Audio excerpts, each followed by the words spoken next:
All right, man. It's good to have good help. Um,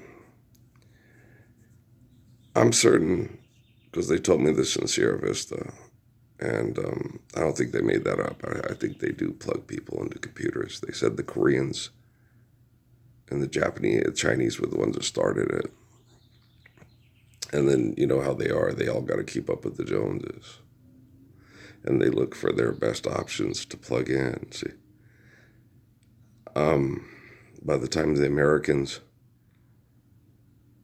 started understanding it and keeping it up with their espionage and their spying, I was already born. You have to do it when they're infants. Uh, so they were doing the radio, the what they call it, the Satan Project or the Christ Project, when they were following me because of the radio waves and the transmissions and the stories of who I was. Um, the Chinese and the Koreans were already taking their eternal faithful fathers and plugging them into computers, which Krishnamurti knew. He talked about it. So Krishnamurti knew that when he died, that the Indians would take his molecular similitude, like the whole thing with John McCain before he passed away. We could take you and put you in a mud hut with an Ethiopian because of your lineage and have you starved to death, with a malnutrition mother and all that stuff. And I'm like, yeah, okay.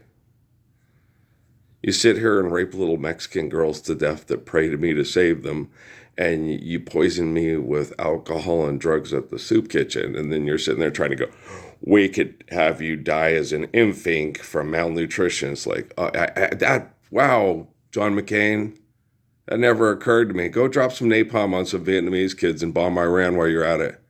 Wait, you are a bag of shit. Tom Cruise makes movies about you. Yeah. He thinks you're heroic. Wow.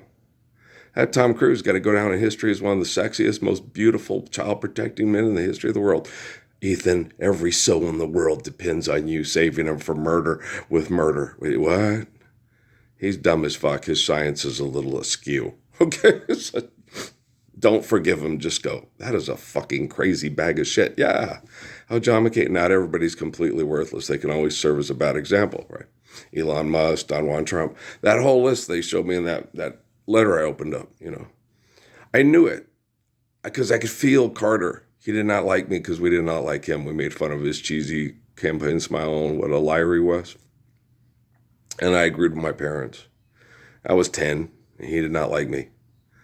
Reagan, with the presidency of the United States, it was like me with Judy Krishnamurti with Jonas Salk and Ben Brom and Houston Smith. It's the speaker's whole life. They've either challenged me, I don't believe it's him, or they kiss your ass. George Herbert Walker Bush, I don't believe it's him. His son, I'm gonna kiss his ass because you could tell the personalities of the two. Herbert Walker Bush, it ain't him. It's just that he's a charismatic cult leader. I'm like Eggs Benedict, That's how the head of the CIA was. His kid was like, I think he's probably the real deal. Look at what he can do and look what he does. And yeah, but he's just a charismatic cult leader. Charismatic cult leaders like that. Fidel Castro, Nikolai Lenin, yeah, right. And so because his CIA people, you know how smart they are. But George Walker Bush was like, no, man, I'm going to kiss his ass. And there's a lot of power behind this guy. He's more of a comic book believer. And Reagan was more of a comic book believer. Yeah. I don't know when Armageddon's going to come. He's like, the kid might be for real. He was like W, not George Herbert Walker. I heard George Herbert Walker was an asshole. And W knows it. He knows what a murdering asshole his old man is. You can come to terms with, how your family is, it's like, oh, they're always going to be an ass. They're always going to do that. Like Joylet Club and the mom, he did this in front of the woman I love, right? And they can't help themselves. My family's like that. no matter how hard I try. Guys, it's obvious I'm the Messiah. No, Jesus is a magic God in your head. That's a fucking coward that watched little girls in Mexico get raped to death while he listens and watches and doesn't do a damn thing to stop it because he obviously didn't give us the Lord's Prayer to stand up for. So you're like, fuck! Hey, Oprah, buy me a pie. I'm just kidding. Obnoxious. So, I got all the help from all the people plugged into the computers and stuff, and it's hard on my niece. She's mad. She doesn't like her mom because her mom doesn't believe. She's like, that stupid bitch, man. You tell her I'm plugged into a computer and she tells you you're crazy, and she trusts all those fuckers in the military. That's trusting that Fort Knox is more valuable than the Lord's Prayer. She's a stupid bitch. She can't stand her mother. She hates her mother. I call her Vanessa. Because I used to tell her that was one of your mom's favorite songs. Today was to be a day of fun and fiesta. And Vanessa's mad. Vanessa hates the people that manipulate her mom, and she doesn't like her mom. She doesn't like grandpa either. Mom and grandpa are so stupid that when it's obvious right in front of their face, they still choose to believe in comic book superhero Zeus Jesus as opposed to a real Messiah, Uncle Earl, who loves us and wants us to all live the Lord's Prayer and is the only one who will stand up to do it. So Vanessa is very pragmatic. So I'm very fond of Vanessa. My sister conceived a baby with a Mexican man, and while Bob Zinkus was fucking her, treating her like shit at the Crystal Palace in Bobby Schuller world, and told everybody. And Val went and aborted the baby because of all the embarrassment and the self-righteous abuse, and she thought that sent her to hell. I'm like, no, it didn't. Didn't send you to hell, but you got to be intelligent enough to have a conversation with Patrick. Patrick, that woman is dumb as a box of rocks, Dad, and she's embarrassing. I'm like, I know. She's been my sister my whole life. I know. My whole family's that way. It affects everybody. What affects the children affects the parents. I mean, what affects the parents affects the children. So it affects Gabe, it affects Mike, it affects Lige, it affects, no.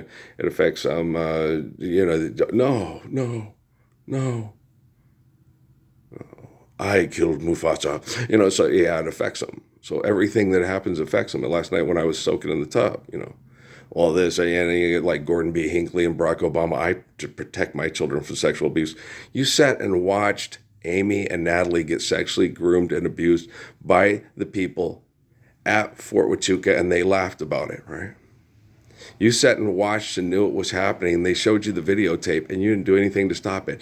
And what happens with your brain affects Malia's and Sasha's brain, okay? Does Natalie sit there and watch your daughter get sexually groomed and predicated on and fucked by people in special forces that are addicted to killing people in Mexico that they invent into drug dealers? Well, then you're not protecting your daughters from sexual abuse. They're worse sexual offenders than anybody in my family ever thought of being. Asshole, 2 and 2 is 4. Wow, you couldn't do math to save yourself from being a lawyer, could you? All right, just sit there. Last night I explained it to them. They're like, fuck, he's right. Of course I'm right. You guys feeling more like W. Bush and old Ronnie Reagan there? Okay. Hello? Joe Biden? Yeah, Joe Biden lost his mind.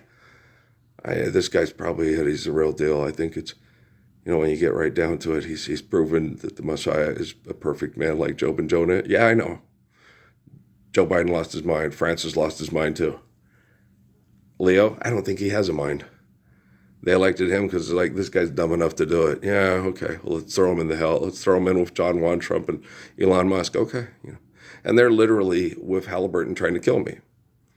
And artificial general intelligence takes over communications and spreads my social media, which they can do my Facebook also. Isn't people have my Facebook, guys?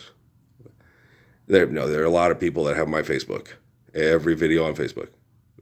So if you guys are trying to hide it and say, I won't be embarrassed by denying him for 15 years, there are people that have my Facebook, guys.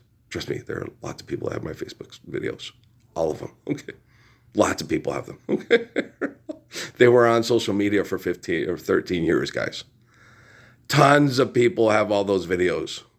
It's real easy if you're a computer geek. Just sit there and go, okay, put this video on.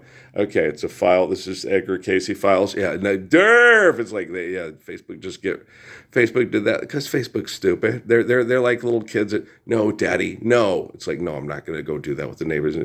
No, I'm not Bill Gates. I don't have his fuck money. He's dumb as fuck. Bono's just crazy. Has lost his mind. I think they all have. I think they all hide in this place that they pretend is what they believe in because they have all this money and they won't stand up for the Lord's Prayer. They just won't. Because they can't. Suzuki's right. They obviously can't. And so when our social media broadcasts are spread worldwide and people go, this is the dude, he's a real deal. Well, it's hard not to accept me as a real deal. The way I explain things and how intelligent and brave and courageous and gorgeous I am is like, he's the Messiah. It's like Job and Jonah. Yeah. It's like, yeah, he's like, yeah. Amos is the one like Gabe. Yeah. We had to come to him in prayer and do the same thing. And it was a lot like with Muhammad.